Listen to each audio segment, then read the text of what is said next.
Hey everyone, Shamrocked here. This video I am going to go through some of the trash on Ruby Life Pools. I'm going to start from the Thunder Dragon after the first boss and basically go around the whole section before the second boss. This trash I would say is some of the hardest in the game on Fortified at the moment, in my opinion. Some other people might think differently. But yeah, I'm just going to walk you through like kind of I mean, it's going to be different every time depending on your group and the affixes, but I feel like this is some general tips and sort of rules of thumb that you can go by to help make this trash go as smoothly as possible. So starting with the Thunder Dragon, a lot of people are scared of this dragon, and for good reason. It does a lot of damage with the Rolling Thunder debuff. It can truck the tank with the Thunder Jaw. It can be unpleasant. So almost treat this like a boss. You want to save some cooldown rotations for each of the Rolling Thunders, and some groups will even lost this dragon. We didn't, so this is kind of worst case scenario, but if you do, it becomes a lot easier. So when Rolling Thunder comes out, it puts a debuff on 2 people, and it basically does a lot of, it's a dot, so it does a lot of damage to those 2 people specifically, and when you dispel one of them, it does a big chunk of damage to the entire group. So immediately when the debuffs come out, you dispel one right away, as you see, and then you heal the group while focusing the person who has the second debuff. Basically like hard focusing them. You want to heal the group enough that the next explosion from the second debuff is not going to kill anybody, but you want to really focus the person who's still taking damage, because you know most classes only have 1 dispel. That's on a bit of a cooldown, so you're probably just going to let that one run out. So here's another example. This one actually went a little bit dangerously because the mage decided to ice block. They actually didn't have to. They didn't have to do that. I had them covered, but they did it anyways, which is fine. But it basically means that if that debuff gets dispelled quickly, then more quickly than you're anticipating because of an immunity or something, it's going to go off quicker. So just be aware of that. But otherwise, really the only cooldown you should need is like Ancestral Guidance, maybe a Spirit Link if things go a little bit crazy. But other than that, you should be fine. Now moving on to the first Destroyer pack. These guys cast Inferno and Firebomb, which are really important. And then they usually have these Cinder Weavers with them as well, who need to be interrupted and purged. Sorry. So I almost treat each one of these guys as a boss as well. I try not to use more than like 1 big cooldown or a couple of small ones, because in order to time this key, you need to do it pretty quickly, and your tank is going to be just like running from group to group. So you don't want to blow all of your stuff on one, but you also don't want anyone to die either. So you need to do what you need to do to keep everyone alive. So this first one, I actually didn't use any cooldowns at all. I just precasted Healing Rain for the Infernos, basically precasted Downpour for the Infernos. What I mean by that is cast the Downpour so that it basically goes off like a second after the Inferno does, so you're basically like getting a free cast off of that. Then you just want to use your High Tide Chain Heals. The person who gets the Firebomb, especially during the Inferno dot, you want to give them a little bit more focus. But yeah, so this one I actually didn't use any cooldowns, unless you want to count Primordial Wave and Nature Swiftness as a cooldown, which honestly actually I would. So Nature Swiftness plus High Tide Chain Heals, if you watch any of my other videos, it's one of the go-to like quick cooldowns that you can use, and you can basically use at least one of those through every one of these Destroyer packs because it's only on a minute cooldown. So just keep that in mind.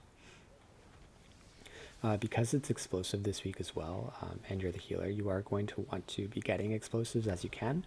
However, I always warn my group going into Ruby Life pools on higher keys for this kind of scenario week that they should be helping out with the explosives during the Inferno casts, as well as the Thunderstorm mobs that are after the second boss and before the last boss. They should be helping you out with orbs there too, because you may not be at liberty to use a global on getting the orbs when there's so much AoE damage going out. Alright, so we're moving on to the next pack. You see my mana runs pretty low, so every time you can like sneak in a drink, even if it's like for not even 5 seconds, do it, because 5-10% mana, it could be enough to save you on a pack if you really need to go hard. Okay, we actually decided to lust on this pack, so it goes pretty smoothly. And because of that, I don't think I use any cooldowns, at least not for the first Inferno. Once again, it's just Chain Heals, Healing Rain, Downpour, usually all while Cloudburst is up, so I can use that as like a final burst of healing to get everybody back to full health. Very important, I can't stress this enough, is you need to focus the person with the firebomb. It does a lot of damage on these higher keys, and when mixed with the Inferno, it can kill someone pretty quickly, like before you even have time to do anything about it. So keep them topped up. Hopefully, if they're smart and playing their class right, they will have defensive that they will use if things get really tough for them. Also, because you're a shaman, you have a pretty good ranged interrupt. When you can, try to interrupt the Cinder Reavers, and because you have a purge, when you can, try to purge the Flame Dancers when they do their like last little Blaze of Glory thing. That being said, it's not worth killing, or sorry, it's not worth letting someone die to do the purge or the interrupt if you feel like everybody else is going to be okay, and your group can also help you out with those things. So your first priority should definitely be keeping everybody alive. You also have a stun with your Cap Totem and Thundershock as well, which can help you, crowd control a little bit while you're doing these pulls.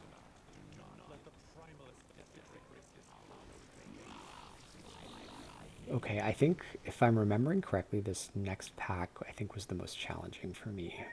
I don't think anyone died, but I think I had to use the majority of my mana. I could be wrong. I could be thinking of something else, but let's see how it goes. Also, apologies again if you can hear my cat in the background. I feel like that happens a lot. Okay, so starting the pull, casting a Healing Rain. Got my Cloudburst Totem down. I probably popped it a little bit too early there. You should wait a little bit, like so you're closer to the Inferno. Then I do some Chain Heals, Downpour. Oh, and I slinked. Yeah, so I think I actually didn't need to use Slink it. That was not like a panic slink. That was just a like, I have it. Why not use it to just make things a little bit easier?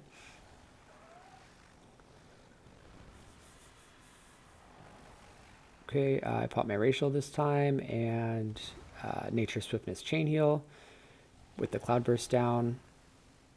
And I think that's all I used. Once again, do not forget to focus that person with the flame debuff. It can kind of sneak up on you. Your group DPS, you shouldn't be getting more than like 3 Infernos. If you're getting 4, that really sucks because you're using a lot more mana than you should be, and you may have to pop some cooldowns that you don't need to. Also, I was wrong, by the way. This was definitely not like the hardest set. That was no big deal at all. Right, when you get to the Flame Dragon, most people choose one dragon, so if you're not doing the Thunder one, you're doing the Flame one. In my opinion, the Flame one is actually easier, although it does a lot of damage. It's much more predictable damage, and it's like for our kit specifically, it's easy to handle. But most groups just do the Thunder Dragon because it's right there, and you can count on it being there, so you don't have to wait for it. Okay, this set may be hard if I'm remembering correctly. I almost died here. Maybe I do. Yeah, no, actually I do die here. So I went to pop my Healthstone, and had I been like a split second earlier, I would have been fine. So just, remember, if things go wrong and you have a health pot or a Healthstone, don't forget to use those. But once I popped back up, I was fine. I popped Ancestral Guidance right away and then kept the group up. And thankfully, because I had Reincarnate down, that was not an issue. Had I not had Reincarnate, that might have been a different story, but I did, so. All right, nothing out of the ordinary here. Like I said, I've been pretty good on conserving my cooldowns for this. That being said, there's no point to conserve your cooldowns for the most part. Like, I should have used Ascendance during one of these packs just to make my life easier. In fact, I even could have used it right there. I don't know why I didn't. I probably was just trying to think to save everything I could. But you'll see there, even like if you want to rewind that for a second and check it out, like I let everybody stay low health there because I knew they weren't going to die, and I focused healing myself because I had the living bomb on me, and because, like I said, that does a lot of damage, so you just want to make sure that person's healthy and safe.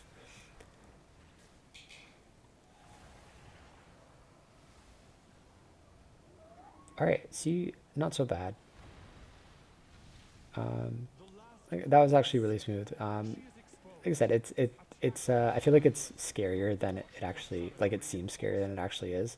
If you have a group that's interrupting and helping you out, especially this week with the explosives when you need to be AoE healing, that really helps. I think the general tips are use your cooldowns liberally. Don't just save them. Don't hold them like I did. Like I would, use one cooldown per pack just to make things easier for yourself, and so you don't have to stop and drink mana afterwards. And even that spot when I died, like I said, thankfully I had Reincarnate up. I was going to pop the Hellstone. I didn't make it in time. Another option, though, could have been to just pop Ascendance, and I would have been fine. So that was just poor play on my part. And yeah, like I said, drink whenever you can. If you have a few seconds between the pulls, drink. Try to get in as many interrupts as you can, as many stuns, as many Thundershock CCs. Um, and yeah, just play smart. Most like you'll see in most of my other videos, the key is really staying calm, playing smart, using your entire toolkit, and very important, I always say this: be preemptive. Try to know what you're casting before you cast it. If you know an Inferno's coming out, then do what you got to do so that you can sit there and be a turret for when you actually need to heal those AoE. Get all the stuff that costs globals and big cast times down quicker, and then use what you have at your disposal to just heal through it all. But yeah, good luck. This week is not so bad if you get a group that helps you with explosives if needed, and if people are just also aware of the bursting. Thankfully, it's not really an issue in this dungeon, but yeah, hopefully this video helped you out. And if you find yourself in this dungeon, good luck.